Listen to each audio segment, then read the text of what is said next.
नमस्कार बंधुरा अनुर हेसेले आपनादेर सकलके स्वागत। आज आमी आपनादेर जामाई षष्ठी स्पेशल आम दई भापा बानिये देखाबो। आमरा तो मिष्टिर दोकान थेके लाल दई बा सादा दई किने खाई, तबे एई आम दई भापा आगे हयतो आपनारा कोनोदिन खाननि। जामाई षष्ठीर दिन सब शाशुड़ी मायेरा जामाईके विभिन्न रकमेर रान्नार पद साजिये खाबार खेते देन।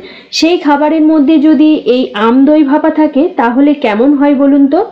एकदम नतून एक मिष्टिर पद जा बानानो भीषण सहज, शुधुमात्र 3टी उपकरण दिए खूब कम समये एई आम दई भापा बाड़ीतेई बानिये फेलते पारबेन। भीषण भालो हय खेते। आपनारा भिडियोटा सम्पूर्ण देखुन। रेसिपिटा भालो लेगे थाकले आपनाराओ बाड़ीते अवश्यई एकबार ट्राई करे देखते पारेन। आशा राखी सकलेर भीषण पछंद हबे। ताहले आसुन शुरू करी आमार आजकेर रेसिपिटी। आम दई भापा बानानोर जोन्नो आमार लागबे जल झरानो टक दई बा हांकार्ड। एखाने आमी 1 केजी टक दई आगेर थेके जलटा झरते दिए रेखेछि। आमी एकटा बड़ो बोलेर मध्य बड़ो साइजेर छागना बसिए निये तार उपरे एकटा परिष्कार पातला सुतिर कापड़ रेखे तार मध्य टक दईटा दिए कापड़टा एकटू टाइट करे बेधे तार उपरे पाथरेर हाम्बल दिस्ताटा चापिए रेखेछि। आपनारा जे कोनो भारी जिनिस चापिए राखबेन, तारपर देखबेन दईयेर जलटा खूब सुंदरभावे झरे जाबे। এটা মোটামুটি 2 থেকে 3 ঘন্টা এভাবে রেখে দিতে হবে, তাহলে জলটা খুব সুন্দরভাবে ঝরে যাবে। দইয়ের জলটা সুন্দরভাবে ঝরে গেছে আর দইটাও টাইট হয়ে গেছে। আমি আপনাদের খুলে দেখাচ্ছি। দেখুন দইয়ের পুরো জলটা ঝরে গেছে আর দইটা একদম সুন্দরভাবে টাইট হয়ে গেছে।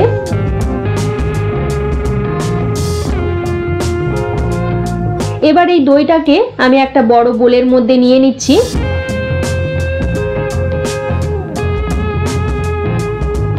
যেহেতু আমি আম দই ভাপা বানাবো তাই আম তো লাগছেই। আমি এখানে দুটো আম নিয়েছি। আমগুলোকে আমি কেটে নেব। শুধু আমের পাল্পটা লাগবে, তাই আঁঠিটা বাদ দিয়ে আমি শুধু আমের শাঁসটা নিয়ে নেব। আর আমি 1 কেজি দইয়ের জন্য দুটো আম নিয়েছি। আমের শাঁসটাকে ঠিক এইভাবে আমি বের করে নিচ্ছি।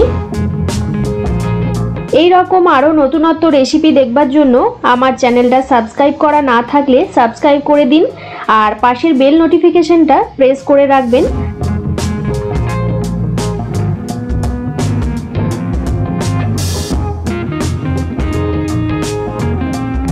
একটা আমের শাঁস কেটে বের করে নেওয়া হয়ে গেছে। আরেকটা আমও আমি ঠিক একইভাবে কেটে নিচ্ছি। দুটো আমি কেটে শাঁসটা বের করে নেওয়া হয়ে গেছে। এবার আমটাকে পেস্ট করে নেব। তাই মিক্সির ছোট জারটা নিয়ে নিয়েছি, তার মধ্যে নিয়ে নেব কেটে রাখা আমের টুকরোগুলো। এরপর পেস্ট করে নিয়ে ফিরে আসছি। দেখুন আমটা পেস্ট করে নেওয়া হয়ে গেছে। এদিকে বোলের মধ্যে যে জল ঝরানো টক দইটা রেখেছিলাম তার মধ্যে দিয়ে দিলাম 4 থেকে 5 টেবিল চামচ কনডেন্স মিল্ক। এতে আপনারা চাইলে চিনিও দিতে পারেন, তবে কনডেন্স মিল্ক দিলে স্বাদটা বেশি ভালো হয়। তারপর দিয়ে দেব পেস্ট করে রাখা আমের পাল্পটা। এবার বেশ ভালো করে মিক্স করে নেব। একটুও যাতে দানা দানা না থাকে সেদিকে লক্ষ্য রাখবেন।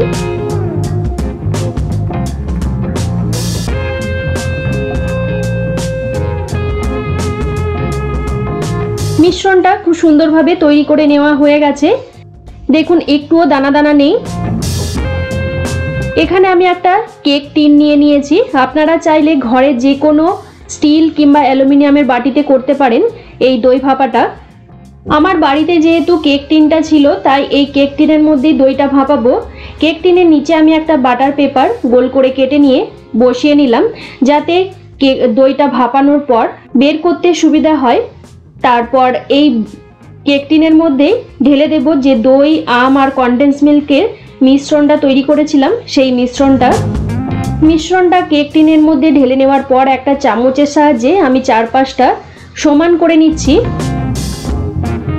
তারপর 2 থেকে 3 বার খুব ভালোভাবে ট্যাপ করে নেব, যাতে ভেতরে কোনো এয়ার বাবলস না থেকে যায়, তাহলে কিন্তু দই ভাপাটা ভালো হবে না।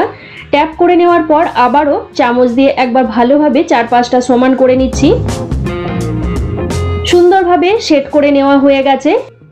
এবার একটা অ্যালুমিনিয়াম ফয়েল দিয়ে বাটিটাকে সুন্দরভাবে চারপাশ দিয়ে মুড়িয়ে দেব, যাতে ভেতরের ভাপটা বাইরে বেরিয়ে না আসতে পারে, যাতে সুন্দরভাবে ভেতরটা ভাপানো যায়। অ্যালুমিনিয়াম ফয়েলটা চারপাশ দিয়ে সুন্দরভাবে মুড়িয়ে নেওয়ার পর এবার চলে যাব গ্যাসের কাছে। গ্যাসে একটা কড়াই বসিয়ে নিয়েছি। কড়াইয়ের মাঝখানে আমি এরকম একটা স্ট্যান্ড বসিয়ে নিচ্ছি। এখনো পর্যন্ত কিন্তু আমি গ্যাসের ফ্লেম অন করিনি। এবার কড়াইয়ের মধ্যে দিয়ে দেব পরিমাণ মতো জল। বাটির নিচেতে যাতে জলটা থাকে, একদম ওপর পর্যন্ত যেন জলটা না চলে আসে সেদিকে একটু লক্ষ্য রাখবেন। তারপর স্ট্যান্ডের মধ্যে আমি কেক টিনটাকে বসিয়ে নিলাম। এবার কড়াইয়ের ঢাকনা বন্ধ করে হাই ফ্লেমে রাখবো 5 মিনিট। জলটা যখন গরম হয়ে ফোটা শুরু হবে তখন ফ্লেমটা লো টু মিডিয়ামে রেখে 35 থেকে 40 মিনিট আমি দইটা ভাপিয়ে নেব। 40 মিনিট পর আমি ঢাকনাটা খুললাম। এখন আমি গ্যাসের ফ্লেমটাকে বন্ধ করে দিয়েছি। একটু ঠান্ডা হয়ে যাওয়ার পর আমি কভারটা খুলে একবার চেক করে নেব যে দইটা ঠিকঠাক ভাপানো হয়েছে কিনা। দেখুন দইটা কতটা সুন্দরভাবে ভাপানো হয়েছে। কেক টিন থেকে 4-5টা ছেড়ে গেছে। একটা কাবাব স্টিক দিয়ে আমি মাঝখানটায় এরকমভাবে দেখে নিলাম। দেখুন স্টিকের গায়ে কিচ্ছু লেগে নেই, মানে দইটা খুব সুন্দরভাবে ভাপানো হয়েছে। বাটি ভালোভাবে ঠান্ডা হয়ে গেলে নর্মাল ফ্রিজে রেখে দেব 2 ঘন্টা। তারপর ঠান্ডা ঠান্ডা আম দই আমি আপনাদের পরিবেশন করে দেখাবো। 2 ঘন্টা পর ফ্রিজ থেকে আমি এই দই আমটা বের করে নিয়েছি। এবার একটা ছুরির সাহায্যে বাটিটা 4-5টা এভাবে কেটে নেব যাতে ডিমোল্ড করতে সুবিধা হয়। ছুরির সাহায্যে 4-5টা কেটে নেওয়া হয়ে গেছে। এবার বাটিটার ওপরে একটা প্লেট বসিয়ে নেব। তারপর বাটিটাকে উল্টে দেব। বাটিটাকে উল্টে নিয়ে 2 থেকে 3 বার হাতের সাহায্যে এরকমভাবে নিচেটা ট্যাপ করতে হবে। তারপর আস্তে করে বাটিটা উঠালেই দেখবেন আম দইটা কি সুন্দরভাবে ছেড়ে যাচ্ছে। নিচেতে যে বাটার পেপারটা দিয়েছিলাম সেটা হালকা করে টান দিয়ে উঠিয়ে নিলাম। এবার ওপর থেকে কিছু ছোট ছোট করে কুচি করে কেটে নেওয়া আম দিয়ে সাজিয়ে পরিবেশন করব। দেখুন দেখতে কতটা সুন্দর হয়েছে। এই আম দই ভাপা আপনারা যে কোনো দিন বাড়িতে বানিয়ে খেতে পারেন। এবার আমি আপনাদের একটা ছুরির সাহায্যে কেটে দেখাচ্ছি দইটা কতটা সুন্দরভাবে ভাপানো হয়েছে। দেখুন ঠিক কেকের মতো দেখতে লাগছে। এইরকমভাবে পিস পিস করে ছুরি দিয়ে কেটে আপনারা ঠান্ডা ঠান্ডা আম দই পরিবেশন করুন।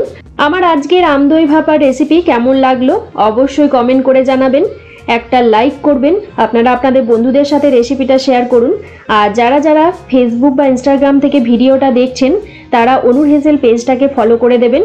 আর যারা ইউটিউব থেকে দেখছেন আমার চ্যানেলটাকে সাবস্ক্রাইব করে পাশের বেল নোটিফিকেশনটা প্রেস করে অল অপশনটা প্রেস করে রাখবেন। তাহলে আমি চ্যানেলে যখনই কোনো নতুন রেসিপি শেয়ার করব সবার প্রথমে নোটিফিকেশন আপনাদের কাছে পৌঁছে যাবে। আজকের মতো এই পর্যন্ত। আবারও কোনো নতুন রেসিপি নিয়ে হাজির হব আপনাদের কাছে। আপনারা ভালো থাকবেন, সুস্থ থাকবেন। ধন্যবাদ।